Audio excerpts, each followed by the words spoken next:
കണ്ണൂർ, കാസർഗോഡ് ജില്ലകളിലെ 32 പ്രമുഖ ടീമുകൾ പങ്കെടുക്കുന്ന ബാഡ്മിന്റൺ ടൂർണമെന്റും street shooters badminton indoor stadium ഉദ്ഘാടനവും ജൂലൈ 19-ന് വെള്ളച്ചാലിൽ നടക്കും.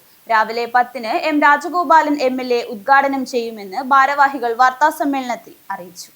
കായിക രംഗത്തേക്ക് പുതുതലമുറയിലുള്ളവരെ ഉയർത്തിക്കൊണ്ടുവരിക ലക്ഷ്യമിട്ട് സ്ഥാപിച്ച ബാഡ്മിന്റൺ ഇൻഡോർ സ്റ്റേഡിയം ഉദ്ഘാടനവും കണ്ണൂർ, കാസർഗോഡ് ജില്ലാതല ഷട്ടിൽ ബാഡ്മിന്റൺ ടൂർണമെന്റും ജൂലൈ 19-ന് വെള്ളച്ചാലിൽ നടക്കും. ഒരുക്കങ്ങൾ പൂർത്തിയായതായി ഭാരവാഹികൾ വാർത്താസമ്മേളനത്തിൽ അറിയിച്ചു. അധ്യക്ഷൻ Shri E Kunhiraman, president Pilicode panchayat president. ഉദ്ഘാടനം ശ്രീ എം രാജഗോപാലനാണ്, മുൻ MLA.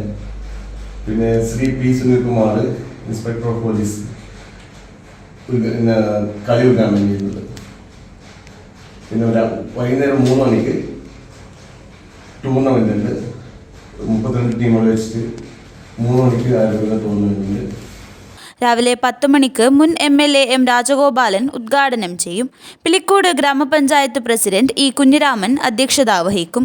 Kannur vigilance inspector P Sunilkumar tournament ഉദ്ഘാടനം ചെയ്യും. തുടർന്ന് പ്രദർശന മത്സരം നടക്കും. വൈകുന്നേരം 3 മണിക്ക് ക്യാഷ് പ്രൈസുകൾക്കായി കണ്ണൂർ, കാസർഗോഡ് ജില്ലാതല ഷട്ടിൽ ബാഡ്മിന്റൺ ടൂർണമെന്റ് തുടങ്ങും.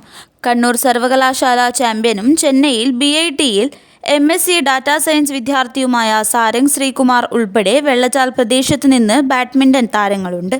വാർത്താസമ്മേളനത്തിൽ ശ്രീജിത്ത് കരിമ്പിൽ, MTP നൌഷാദ് എന്നിവർ വാർത്താസമ്മേളനത്തിൽ ഇക്കാര്യം അറിയിച്ചു.